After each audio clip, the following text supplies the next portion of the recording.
We're here at Gomorrah, and this is one of the sulfur balls, or maybe 3 or 4 altogether.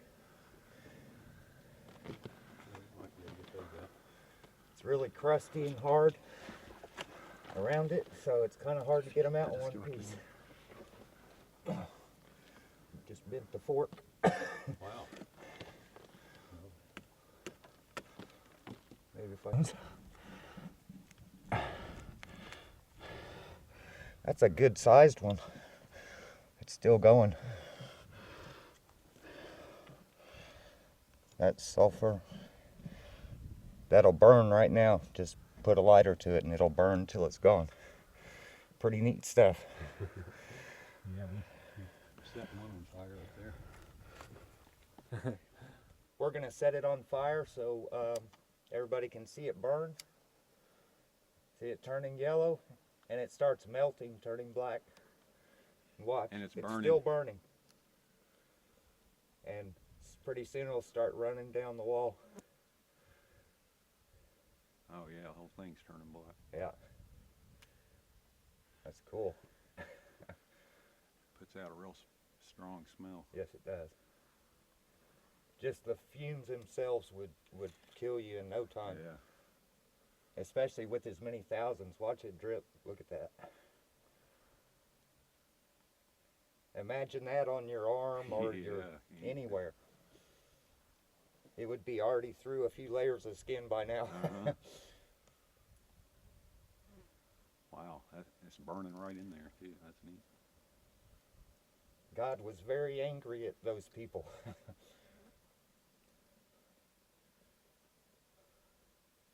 Just picking up a piece of actual. Okay. Taleanalyse, eller? Ja, vi har gjort det før, men det er bare for å vise frem. Ja. De hadde blitt så smurt, ja.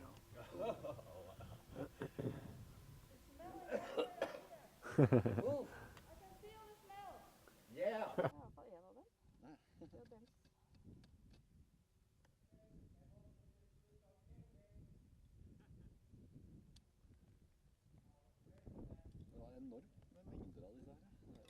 Hadde du en lighter på deg, Thomas?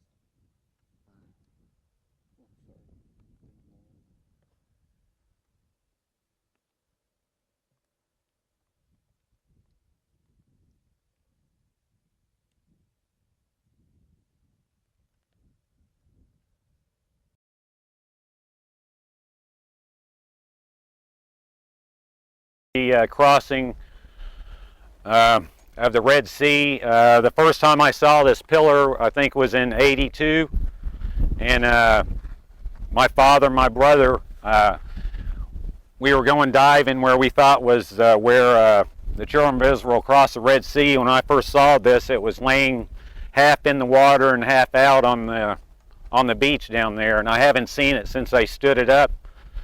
But you said it was, you know, what was in the water, what was not in the water? It was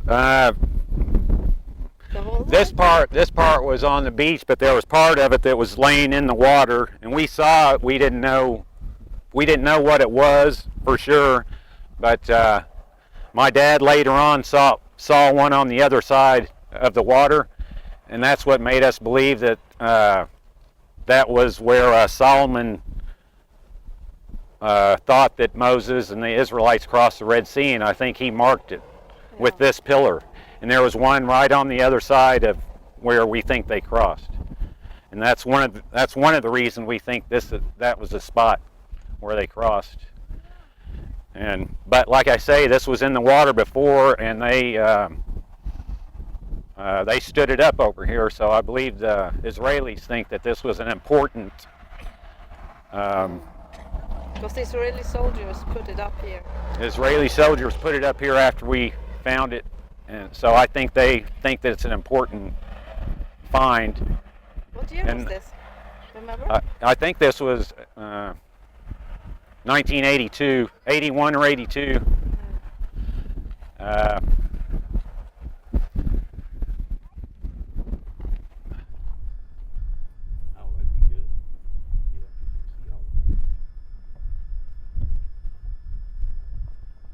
Right behind me is Wadi Retir, if I pronounce that correctly. But I believe it was 81 or 82, the same time we found the pillar. We had a rent-a-car, and coming down to Nueva, we saw there's 3 places like this that go up in the mountains, and in the rent-a-car we couldn't tell how far they went up there. So we drove up a couple and got stuck, and we didn't really know how we could tell how far the wadis went up, and we wanted to know if they went all the way through the mountains. And we couldn't tell just by in our rent-a-car, and we couldn't see far enough, so my father had the idea to rent an airplane. So we went back to Eilat and rented a small airplane, and we flew down here over the wadis, and we took a lot of pictures, and we found out that the Wadi Retir went all the way through. So we figured that that's a good spot where the Israelites could have come from, because it went all the way through there, and that was the only place that they could get through. And so anyhow, we hired the airplane, which a funny thing, the pilot's name was Moses. So he flew us around, and we were able to see all the way up this wadi. We got a lot of pictures of it, and that's what convinced us that this was probably where the children of Israel came out. And then they headed up towards up the beach that way. That's why I think that it was right close to here.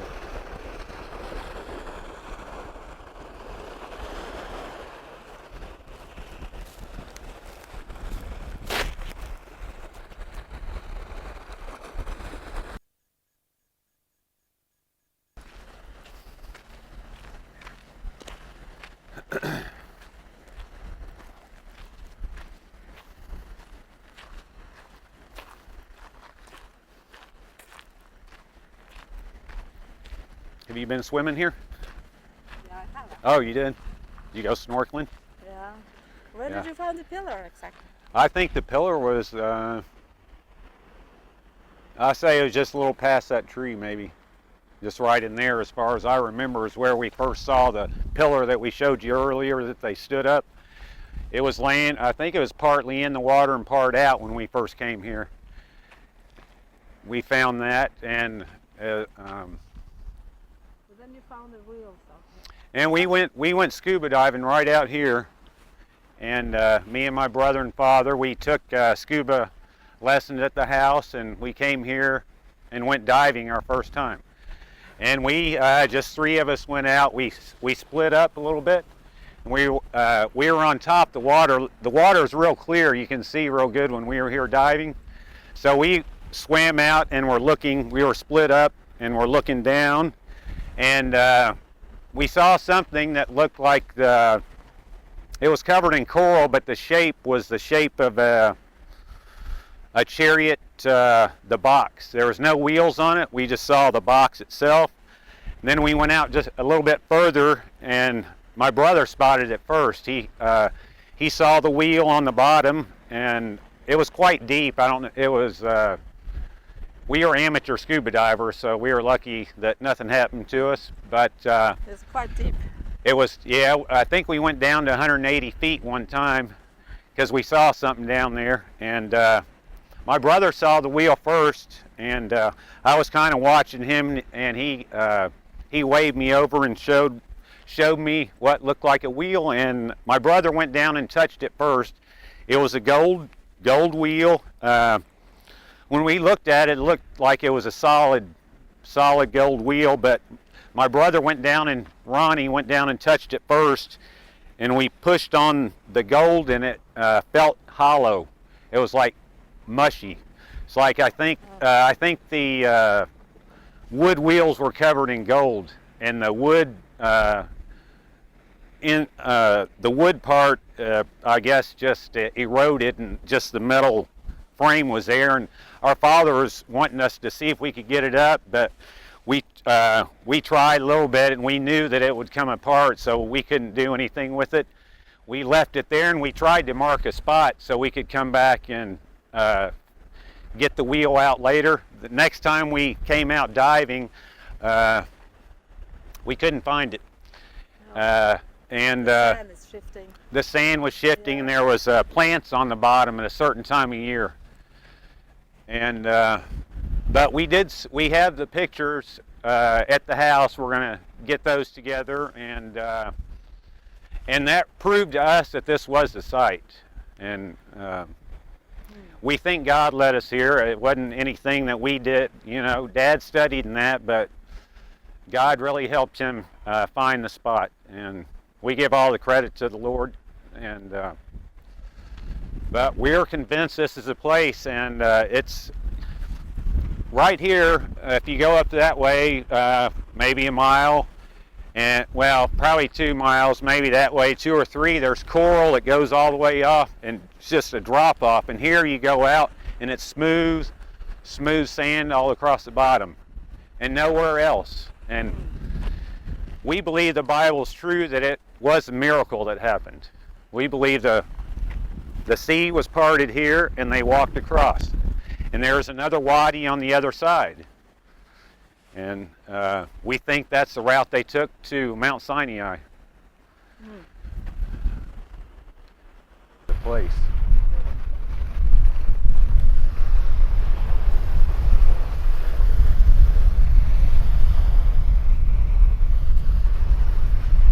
Yeah, yesterday my brother wasn't with us. I mentioned earlier he had a little problem with his passport, so he couldn't come with us to Egypt yesterday and see the column and everything. And he was going to tell you the story about us him climbing up the mountain in the wadi that we took a picture of yesterday. In the wadi that Israelites came through to go down to the Red Sea before the crossing, I think it was in 93 or 94, Eric Limke and Josh Neiswanger was with us on a trip, and my father said we were driving down on the road that goes through the wadi now, and he said, hey, you guys, go climb that big mountain right there and see what you can see, how far you can see down, you know, which direction and stuff. And we climbed up this really big mountain, and on top of it there was some rocks that were piled up like this, and there was a middle section, and they were kind of wide, like this wide, and so they could actually may have used that as to signal to another mountain further up in the wadi. So when the Egyptians were chasing them, they said, you know, they could signal up ahead to know how close the Egyptians were to them. And so and when you look through it, you could look right to the other mountain and see a pile of rocks on it. And I'm sure that if you climbed the other one, it would have shown the other mountain, another one up ahead. So the Israelites had very good scouting people who were warning them of how close the Pharaoh was coming behind them. So it's really interesting that there's all sorts of evidence that had to be the route they took.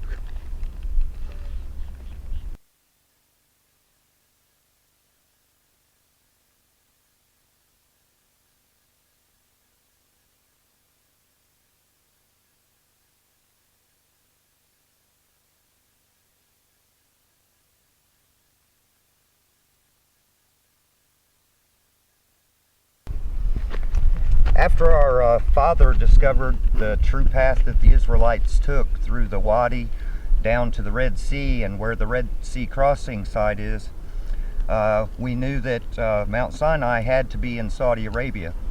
So around 1980, we started applying for visas to get into Saudi Arabia, and they always turned us down.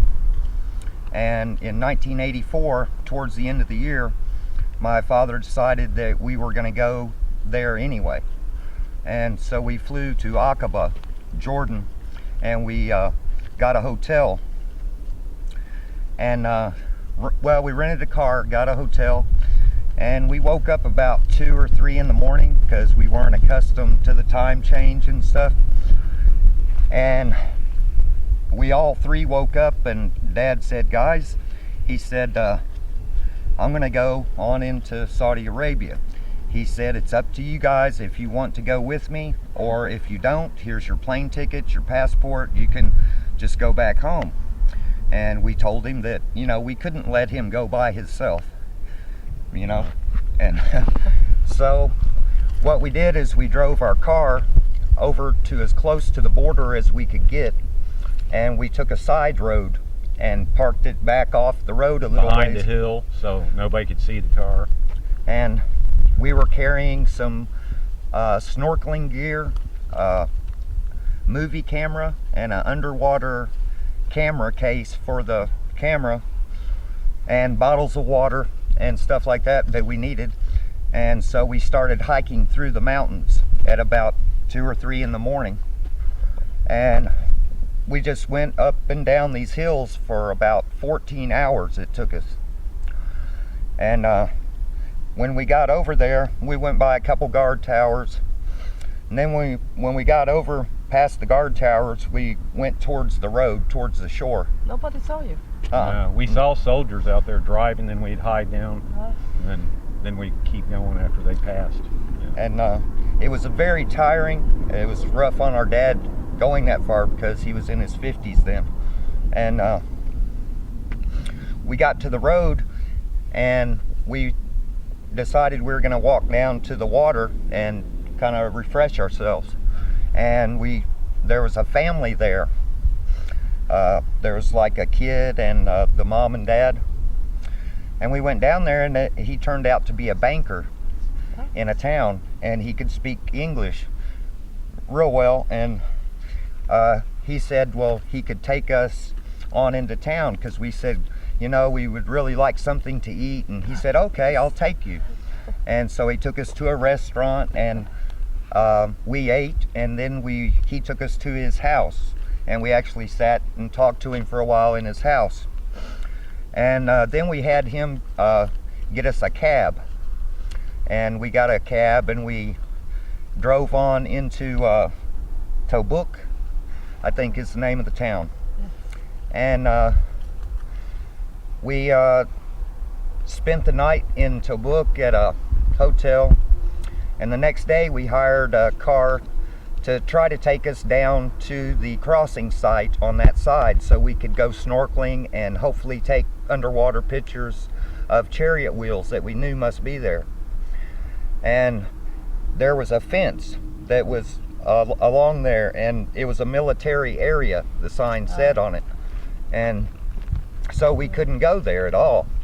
And so the next thing we did is we had the driver, we tried to explain to him Moses, or Dad would say Musa, and they understood the story, and then they came up with the name Jabal El Laws. They knew what we were talking about, Mountain of the Laws. And we said yes, and so the driver was taking us out there. And when we got close, a Jeep came driving out of the area and started yelling at our driver and told him to get out of here. You know, take them away, get them out of there, because that was also a military area, it turned out.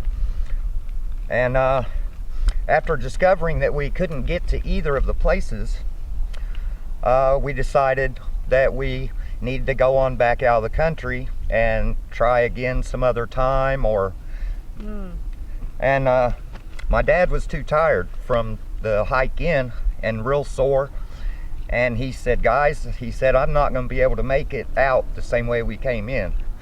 And so we decided to go try to get out through the customs, you know, the actual border where everybody goes through. And when we did, they started questioning us and pretty much said, wait here. And then some military showed up and took us to jail.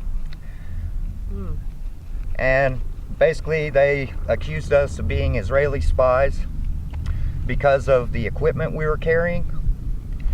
But also there was somebody who turned you in, wasn't it? Yes, we found out later, we didn't know at that time, but a man had called and said that we were spies. Not so very good friend of my father's. And he knew you were going in there. yes, we had told him we were going, and anyway, he let them know ahead of time, so when we showed up at the border, of course, they just put us straight away in jail.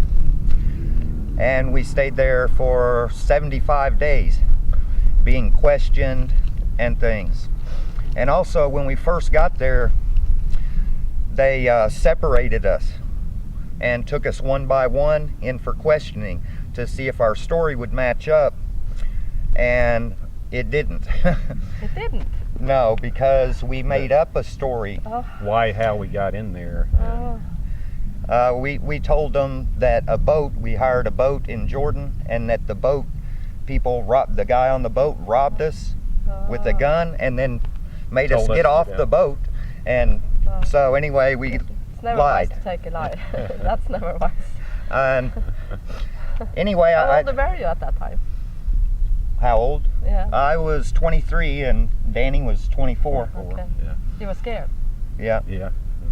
And how they caught us was they asked my dad how many people were in the boat, and my dad said one person, and then they took Danny and questioned him, and Danny said there was 2 persons on the boat. And when I went there, I said there was 3 persons on the boat, because our story, we didn't get it all together good enough, you know. And so anyway, they knew we were lying.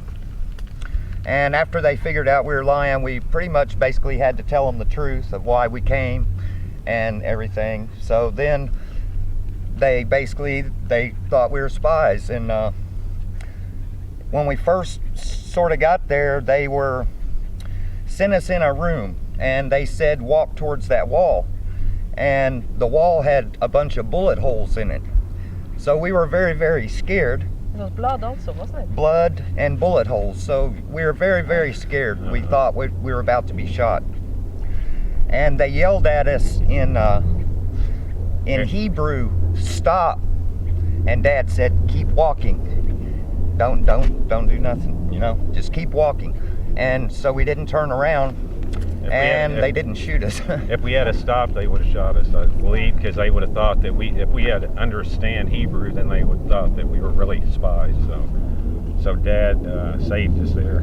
Yeah. Even though he got us there in the first place, he saved us after he got us there. Yeah.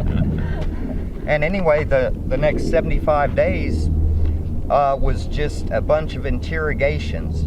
Over and over again, they kept asking us the same questions to see, because when you lie, the story always changes. You can't ever remember the last lie you told. So, but our story kept matching for 75 days.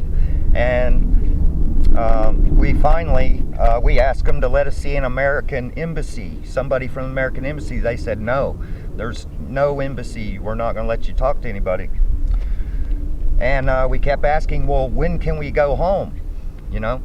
And they would always say, Inshallah. something like Bukhara, Inshallah. Or, and that means, I guess, tomorrow if it's God's will. I believe. And Yeah, that's right. And they said it a lot of times. They kept saying it. we talked about trying to escape, and many times, and we prayed, you know, constantly for God to let us get out of there. And finally, You made a decision to run away, didn't you? yeah, we wanted to run, but I didn't want to. You didn't want my dad kept telling me, well, just wait, you know, 7 more days, 1 more week, and if they don't let us out, then we'll go. And then that week we'd get up and, okay, let's go. There and, wasn't anywhere to go, but we were sitting there. But Yeah. you know, it was a big area. The only way we could have gone would be at the Red Sea, and there was so much land between us and the sea, we never would have made it. This was in the city Hackle, wasn't it? Yeah. in Hagul, yes. Hackle, yeah. And anyway, it was stupid of me to want to try to escape, because we probably would have been shot also trying to escape. Yes. Finally, they said, okay, you're going home now. And We were really relieved. Yes. Really? very, very We didn't know relieved. whether or not to believe them or not until they actually got us in the car Yeah. and took us back over to Jordan. We said, all right, we're back They here. took us to the Jordanian border, and at the Jordanian border we were met by the Jordanian military, and they drove us straight to another jail. And so we were like, oh no. That was you know? very disappointing. Yeah. And when we were coming into the jail, we heard a man screaming and just in pain. And they walked us around the corner to go into the jail, and there was a man having his beard and mustache ripped out by their hands. 2 guards were ripping his, and our beards were long. We've been in jail. My dad had to lift his mustache to eat because he would bite his mustache.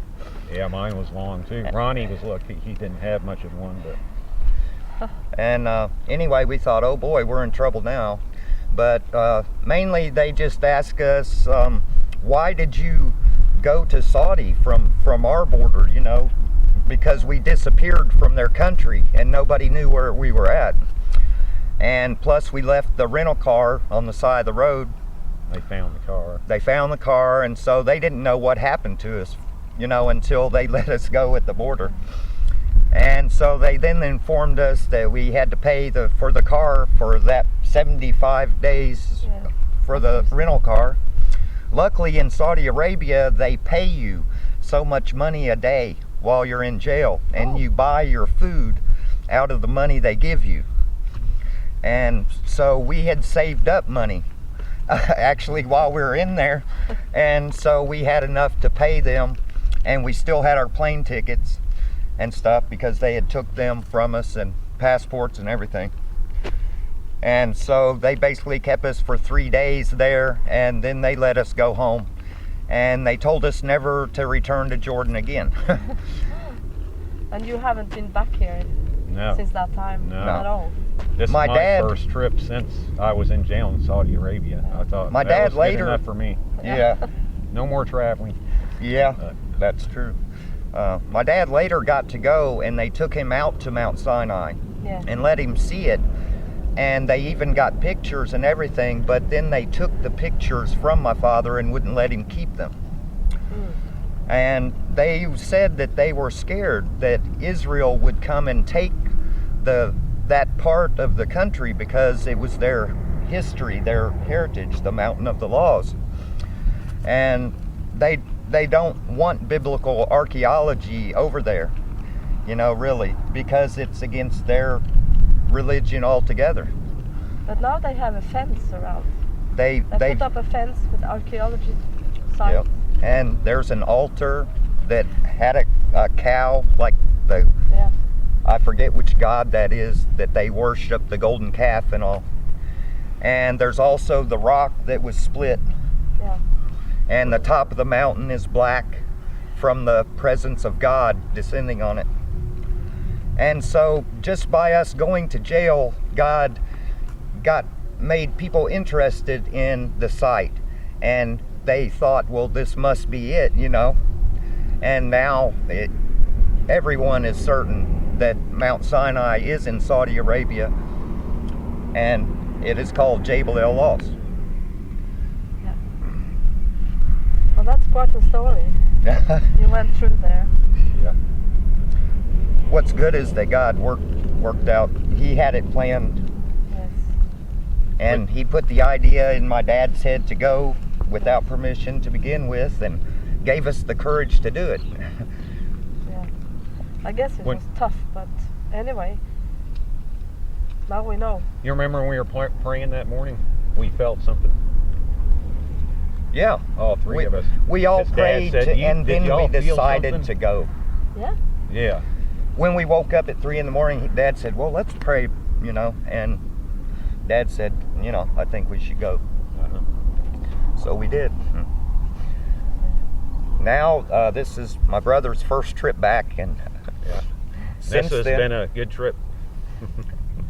and I guess it was 24 years? Yeah, 24 years. Yeah. No, yeah. And now the story has been spread all over the world. Yes. Yeah. And that, yeah. And other people have also been there and seen for themselves. not Yes, only- yeah, since then a lot of people Yeah. have got to go. Some people snuck in after we did and got a lot of Yeah. pictures back out. Yeah. They must have been better at sneaking than we were. Yeah, some are working also in Saudi Arabia. Yes, that's and could true. go up there and Yeah. confirm the story. Yeah, Vivica. Yeah, and this Caldwell people, Yes. they were there for 12 years, and Yeah. they sent picture to your father Yeah. afterwards. Yeah. Yeah, so he was And very finally, happy about that. finally they did even scuba dive on that side and have found chariot wheels on that side also. Yes, yes. And there used to be a column that Solomon put there to mark the crossing site on the Saudi Arabian side and on the Israeli side. And so Solomon knew where Mount Sinai was years and years ago. Why we lost that knowledge, I don't know.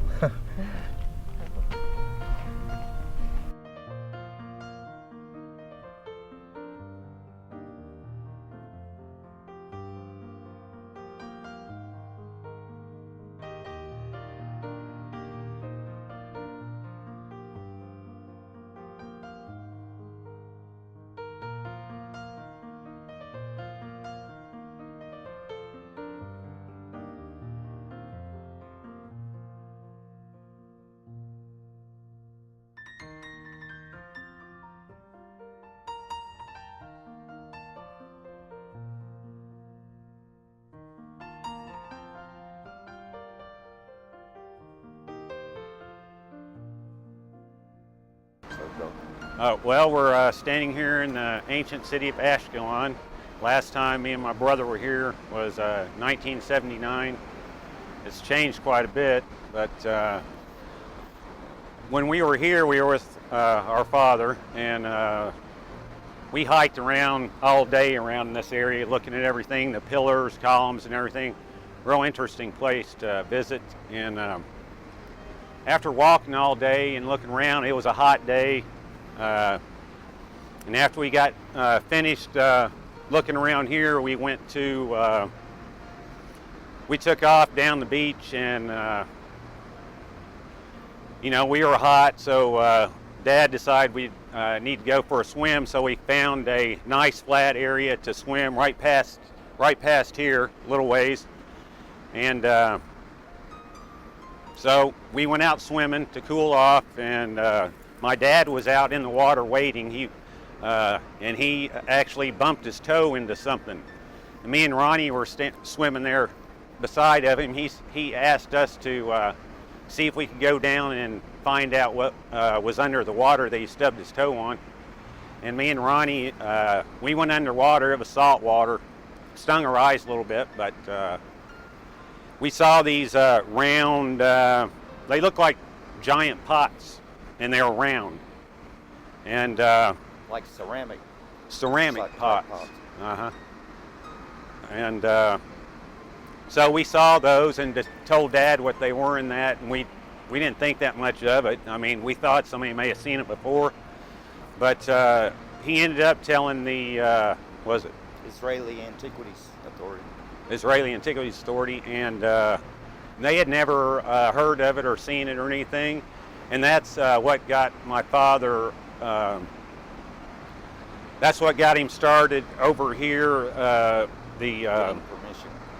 getting permission to dig other places, because he had found those, they ended up being burial pots. Are they Philistine? Philistine burial pots. Uh-huh. And that's, I don't know. Almost everything we found was by God letting us stumble on it. That's Yeah, about which it. that was a good example, him stubbing his toe and finding it. But so that's how we got our foot in the door as far as being able to come over here and dig. On other side. And yeah.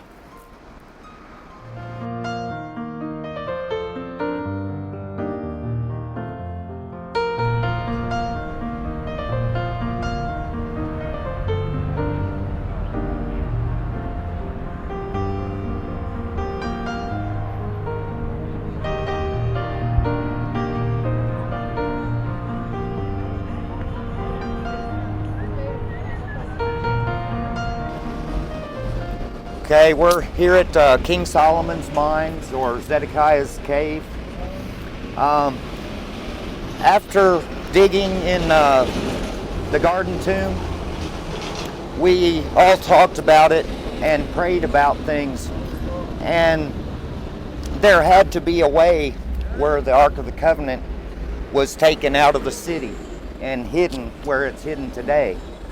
And my dad believed that there are some tunnel systems from underneath the city of Jerusalem that actually would get you all the way over to the Skull Mountain, or what do you call it? On the other side. Yeah, that's Skull Mountain. And or the Hill of the Skull, where Christ was crucified.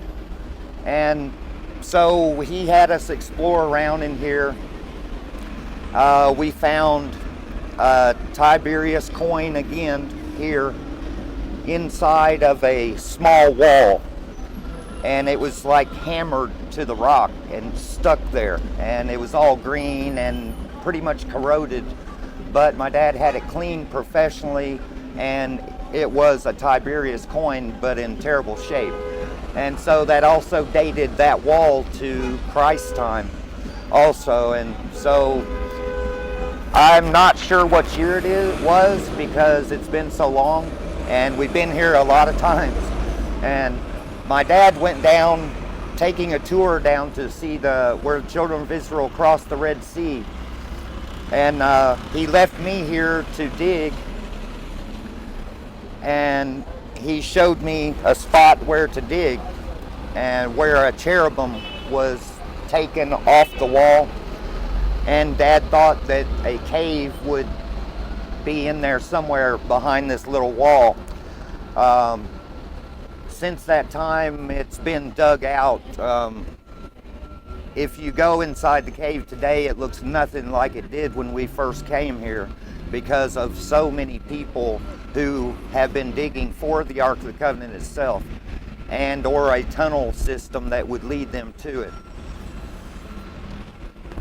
And all we did really is we found a bunch of pottery, some bones that were carved into tools,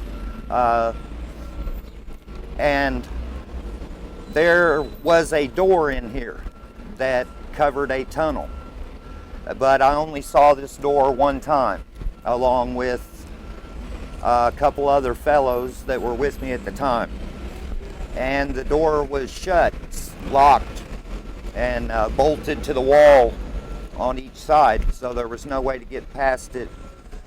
And we called my dad back in there, and he was looking for us, and he came up to the door. We were kind of down, and we came up this out of a hole, sort of, and there was this big green metal solid steel door.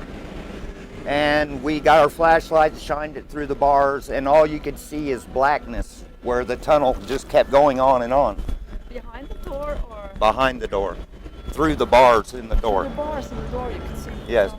And there was 3 people at least, besides my dad there, me and the 2 other guys. I believe it was Tom Andrews and Eric Limpkin. I'm almost positive. And anyway, my dad seemed very shocked that we found that door. He just said, "I'm very surprised that you found this." And we didn't really know what he meant, and he didn't really want to explain himself. There was another time where my dad flew over here, and evidently the people over here, the antiquities people, or somebody had sent 6 people into a tunnel system, and they believed that the men were supposedly Levites, and that they were trying to go in to where the Ark of the Covenant was. And what my dad told me is that when he got here, they said that they needed his help, and they told him that they had sent 6 men in to go into where the Ark of the Covenant was. And they asked my father if he would go in and take the bodies out of the cave because no one else would go in there. And what my dad said is that he went in there and they gave him a basket, a big basket, and he tied a rope to it, or they did, and he drug that in there, and he had to pick the bodies up and put them in this whatever cage or carrier or something, that, and they had to drag their bodies out by using the rope. And that's some of the people who have died looking for the Ark of the Covenant. And that's why my dad was very secretive about it, even to people he loved and knew and trusted, because he thought that if we weren't careful that we might end up, being one of those who were lost by pushing forth when the time wasn't right on the Ark of the Covenant. There were some people on the digging, I wrote it on, I saw it on the internet, that said that they confirmed it. Israel Yes. in 2005, they confirmed the story. Yeah. Because many people say what to believe, and it's never been in the newspaper, nothing. Yeah. But they confirmed it. There was a cover story in the newspaper here that said that the men had died. They drove a Jeep into like a landmine area, and that's how they were killed. But that was just to cover up the real truth behind it all. There's been a few different people who found that out to be true. Yeah. And also there have been the same people who've dug in the Garden Tomb dug here also and drilled and did radar scans, underground radar, for looking for tunnel systems. And they've dug a good ways in, and so far they haven't really found anything of a tunnel system yet. And I think, as far as I know, that's where it stands today, is nobody has found that tunnel. I was here in 2005 with the group, and we searched for the iron door that I was talking about. I don't know, at least 10 or 12 of us went in there and spread out, and we were trying to find it, and we never found the door again. We're not sure if it's covered up or if, God just closed our eyes so that we can't see it right now. My father said many times that there was no more digging that had to be done, that it was accessible. It just depended on if God wanted you in there or not. Yeah. You said if God wants to. God wants you to. It's easy. Yeah. If you don't want, you can never get in there. Yeah. You try as hard as you want And to. our father really wasn't the kind of guy who make up stories. And it's unbelievable in a lot of ways, but it's got to be the truth because of everything else my father did and how we were raised, and he would never lie to anyone. And I know that he was speaking the truth about the Ark of the Covenant, and I hope someday that we all get to see it for ourselves when God knows it's the right time to show it to us.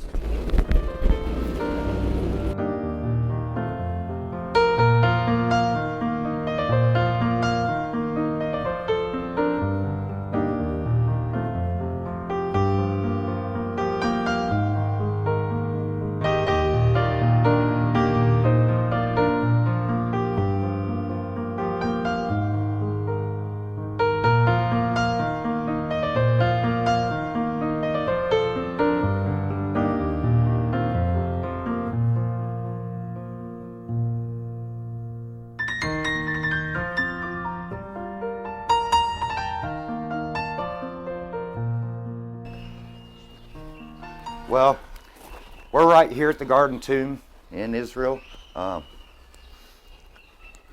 This is where we started digging with my father, Ron Wyatt.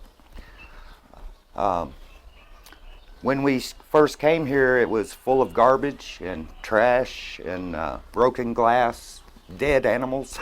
And my dad kind of went to the people here and he said, hey, I would like to clean that out for you, is how we started it. And so we cleaned it out, and then we sort of kept going. And we started finding pottery, and we found some Roman glass. And my dad believed that the Ark of the Covenant was in this area. We found 4 cross holes here, 3 up above. Over here, there's some cutouts in the rock where we think they may have placed signs that said, like, you know, where he was crucified, the King of the Jews, and the 2 thieves on either side. And then as we dug down, there was a big rock, a huge rock in the cave. And we climbed over it every day. And we started getting really sore knees and bruised up from it. And so one day I tried to move it, and it moved a little bit, and so I brushed it off. We always took turns. One guy would carry the buckets of rocks up and hand it to the guy on top. And so I was inside that time, and Dad was down further digging. And I brushed the dirt off, and there was a big plug in the rock. And you could tell it was stuck there. There was a crack all around it. We knew something was in it. And so I yelled at my dad to come up and take a look. And he did, and we pried up this rock, this plug out of the rock. And inside there was a Roman coin from Tiberius's time, which is the time of Christ. And which was very, very exciting to us. That when we did that, that was our last day on the dig that time, when we were going to fly home the very next day. And so we prayed about it, what we should do. Should we just leave it there and let somebody else come in and maybe take it or whatever, or not? And so we prayed, and shortly after that, very shortly, we decided that if we could move it, that we'd flip it over exactly in its place and just put some dirt back on it and leave it there. And it stayed there until last year, sometime around September. There were other people here digging to see if they could find the Ark of the Covenant or the chamber that it's in. And somehow they hoisted it up with a bobcat with a strap, and they lifted it up, and they don't know what happened to it, at least the last I heard. The other 3 cross holes on the other side of this dig, we don't know if they're still there or if they're torn up now also. We hope they're still there, because it would mean a lot to Christians everywhere to not have those destroyed, because it seemed just like how it's described in the Bible, with a thief on each side, or a murderer and a thief, and Jesus in the middle. And we're pretty much convinced this is the place where Christ was crucified, and that's why we started digging. And my father did the dig to. The only reason he did the dig is to prove that the Bible is accurate, so Christians can, have a good foundation belief in that the Bible's true, and that's why my father's digging. He wasn't doing anything for money. He was doing it to get the truth out. the whole reason my dad got into archaeology at all was because he didn't like people how they would do away with the miracles, like the Red Sea crossing site and Noah's Ark and things. You know, they say that the Red Sea crossing happened in the Sea of Reeds, which gets ankle deep sometimes, and that a flash flood killed all these people, the whole Egyptian army. And it was ridiculous to my father, and it made him angry that people would make up things like this with no evidence whatsoever. It's just guessing with seemingly no motive to think that. We dug many years here. When you dig here, you dig the big hole, but when you found the cross hole, you have to crawl under, because the hole was not that big as we can see here today. So you have to crawl under the earth. Yes, we went down, straight down here, where this little dip is in the rock, and there was a handle carved out of the rock where you could put your hand in or a rope and grab it. And so we went straight down, and we started coming over this way towards the chapel a little bit. And then we decided no, because it was all loose stuff, and it wasn't, it seemed like we found more like broken pottery and trash this way, but we went along over that way because of the 3 cross holes that we found. So you were crawling under the earth, yes. Yeah. Okay. And yeah, we didn't have it tall enough to stand. We had to crawl, and it was very dirty, and the hole filled up with flies and mosquitoes, and it was very hard work. But then you did something strange. You just broke into the mountain. Yes, we went along under the ground right beside this mountain here, and we didn't know exactly which direction to go, and we saw some roots coming out of the actual side of the mountain, which seemed very strange to us, because there would have to have been some chamber behind in there for a root to be coming out. And so we started prying on this crack, and then a big hunk of rock fell out of the wall, like somebody had almost stuck it there. Oh.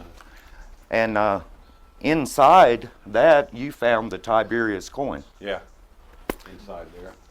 Which that was the second one we found. The second one. Yeah. But actually, you found that first, didn't you? Oh, Before, that's right. Yeah, that's right, because the 4th cross hole we found was down deep in the hole. Yep. Yeah. And so anyway, he found one Tiberius coin inside the mountain. The other Tiberius coin was, like I said, in the plug in the rock to date it, because that's how they dated things. You didn't remove it. We didn't, no. We left it there. We did things carefully, and made it neat and everything. And when we come back this year, we just looked down in the hole, and it's nothing like it used to be. Like my brother said, they got a bobcat in here, and they tore up the They cross just hole dozed up knowingly. all the dirt. So it's destroyed for what you have We saw. think they pulled the one cross hole up, and it We got thrown we off. know they pulled it up, and You saw it. You were here the first year. yes. It started here. Yeah. Yeah, it was like September 2005, Yeah. I believe. I was here digging with 2 archaeological groups that had to join together to do the dig because of the Israeli Antiquities Department. They just got tired of both of them arguing about it and said, you get together and do it. And so we had 2 groups here, and we never even tried to dig for the 3 cross holes, which we had covered up with our fill dirt from our tunnel. We covered those up. Why Huh? not? Why not? Yeah, You because don't have to answer. we wanted to cover them up because of the significance of them, Yeah. and to save them and preserve them. Mm. And we thought that if we left them out, that people would, maybe destroy them. People that weren't real good Christians might not want the proof that Christ was here. And the one in the center, the cross holes on the other side, had a crack all coming down from the whole side of the mountain where the earthquake happened when Christ died. It made a crack, and it went all the way down. You saw the crack. Yes. Well, Yeah, it was- And my father scraped a sample of what looked like really black, dark in the crack. Yeah. And so Dad scraped it up and put it in a little black film container. And later on, people were thinking that the cross hole was down in the hole that had the crack in it. But that was pretty much their misconception about what Dad had said. And Dad didn't trust a lot of people with this because of its importance to everyone. And but anyway, we believe that that was a sample of Christ's blood, that when the soldiers stuck him in the side, that they hit his spleen, and that the water and the blood fell down through the crack and onto the mercy seat of the Ark of the Covenant, therefore fulfilling our salvation in his sacrifice. And Did you crawl around in the mountain, or was that just your dad afterwards? we dug into the mountain and cleared out a bunch of loose rock, and then we hit solid smoked quartz. And it was very, very hard digging. And after we started the dig, I ended up getting married, and for 4 years, so I didn't come over, and my brother and a couple friends came over and helped dig. Brian did a little, didn't he? Yeah, we did. Brian Karras. And We set up 3 crosses and put up some signs just to give people an idea what it would look like.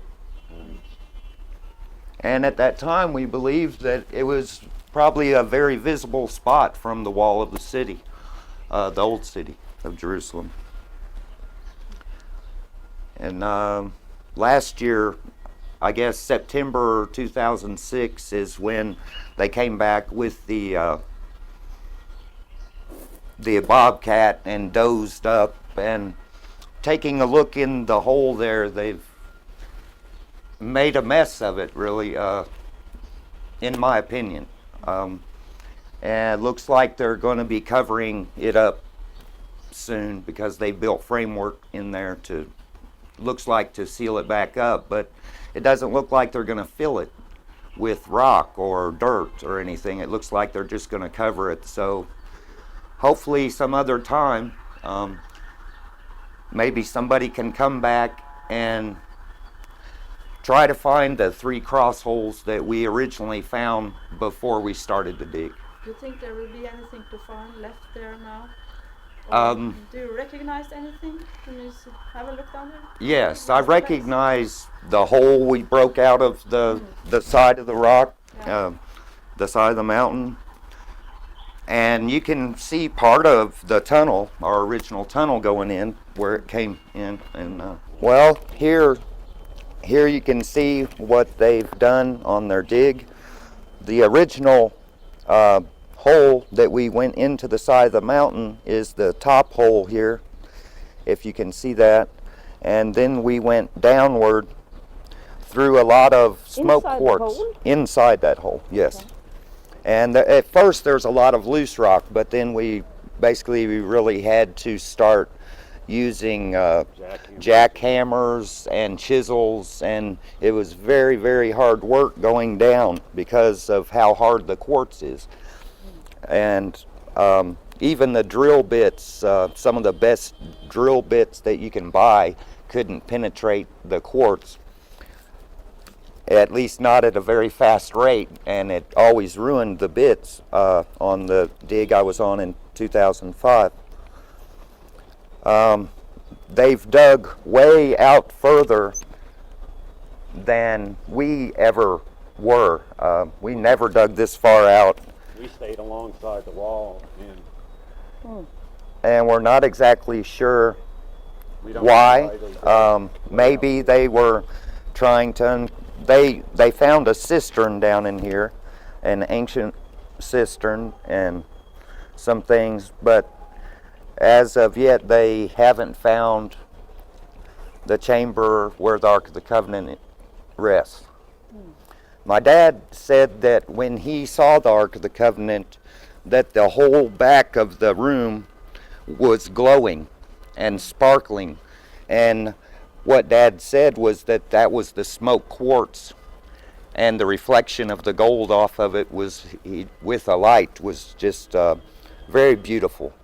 So they carved this out of solid quartz and to make a very beautiful resting place for the Ark of the Covenant. And But he never told you exactly where it was. he never told us exactly where it was because he was afraid, because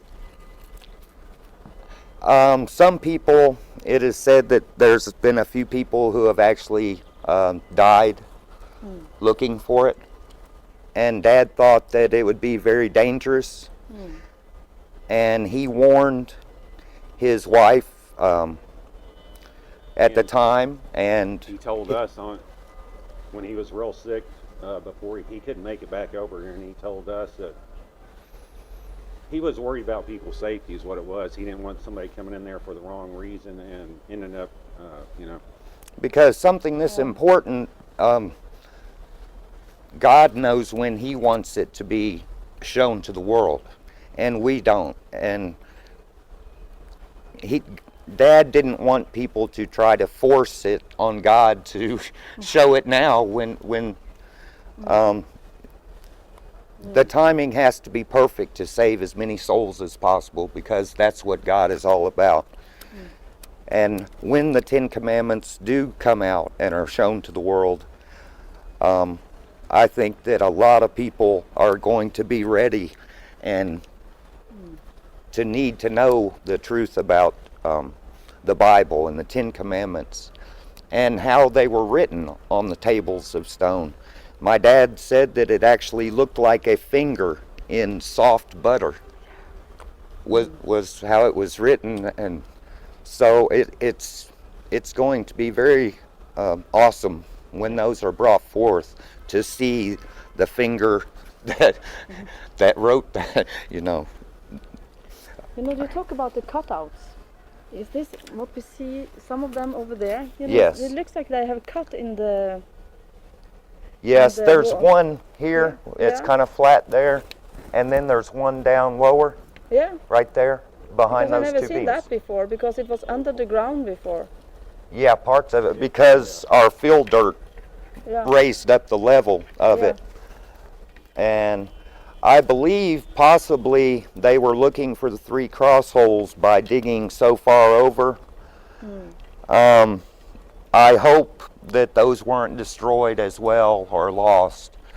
But some of In it their is effort. gone. After your opinion, some Yes. of the cross holes are gone here. At least I know Just one. One here The one that had the plug and the Tiberius coin is gone. is gone. And the last I heard, they didn't know where it is, if they've located it. The archaeological people who came here, if they did recover it again, they haven't mentioned it to us. I hope they do find it. Could And you recognize the stone? oh yeah, And you can't see it. and no, it's not here. And the pictures he showed me of his dig when they got back after September 2006, he come to my house. One of the fellows who was digging here wanted to show me the pictures of the dig and to ask my opinion on some things, some film that was taken of my dad years ago and what he was doing. And in one of the pictures, the cross hole was still there in the tunnel where we had left it. And in 2005, when I was here, it was still there. People were sitting on it when they took a break. The workers, every time when they got tired, they would just go sit on it. You And saw that? yes, And you didn't say anything? I didn't say anything because I felt like that if God wanted them to find it, that he would show it to them. And why would I show them when he could have easily showed it to them if that was his will? Yeah. All I did is I prayed for God's will on that dig, and sincerely and honestly prayed for his will to happen. And if it was his will for them to find it, that they find it. But Obviously, it wasn't his will at the time, and it's hard to know what God's reasons and purposes are for us, because we're just human. And he's our Savior and was here from the beginning, and He knows the right time that it needs to come out. So but I don't think that the people digging here took very much care in what they were doing. It just looks like a mess down there to me, and hopefully someday in the future someone will be able to go and retrieve the 10 Commandments out of the chamber. And when they do, my dad left some things in there just to show what he said was true, that he was in there with it and that he saw the Ark of the Covenant. And so he left a piece of a pomegranate and some actual videotapes. So, I mean, I'm sure they're probably ruined by now from the moisture, but somebody gets back in there. at some point